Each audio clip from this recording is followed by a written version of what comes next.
This is really, really, really important.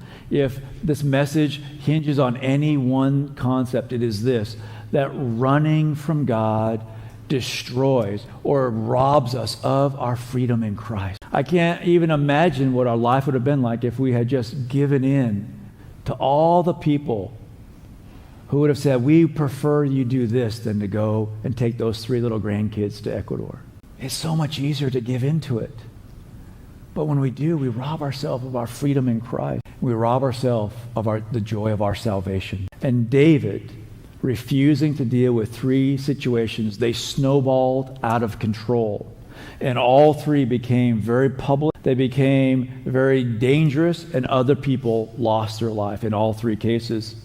So I want to quickly, before we wrap up and give you good news, I want to end on some really good news. And we find it in Psalm 3. But before we get there, I want to share with you 6 things that you're probably running from. One of these things at the minimum.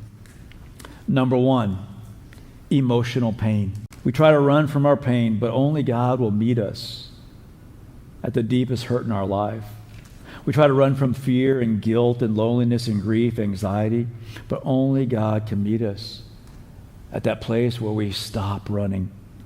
And many people, they run from emotional pain. Number 2, confronting temptation in our life. See, sin keeps us chained, and only running to Jesus will set us free. The third thing people run from is responsibility. Avoiding your purpose might feel safe, but God's plan is where your life really matters.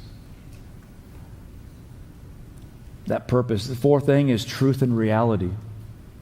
We can try to hide from the truth, but the truth really does liberate our soul and really does set us free. The fifth thing, and I would say this was one of the most common things, is this. We run from change.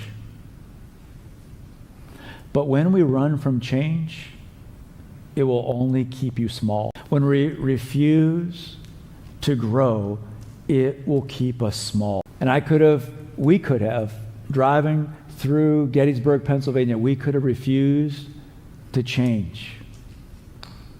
But I'm convinced it would have kept us small. When we run from God, we run from personal growth, and it will make us small.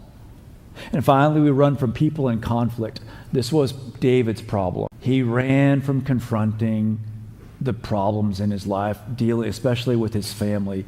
He had a soft spot for his family, and the pattern in his life, he constantly ran from the problems with his family. Only God's love can restore relationships. It would have been better if David dealt with Absalom and Adonijah before they lost their life. Both of his sons lost their lives because David would not deal with it. So what are you running from in your life? What past or maybe present are you running from? See, God invites us to freedom, to healing, and to purpose. And when we stop running from the call, we can start living for Him.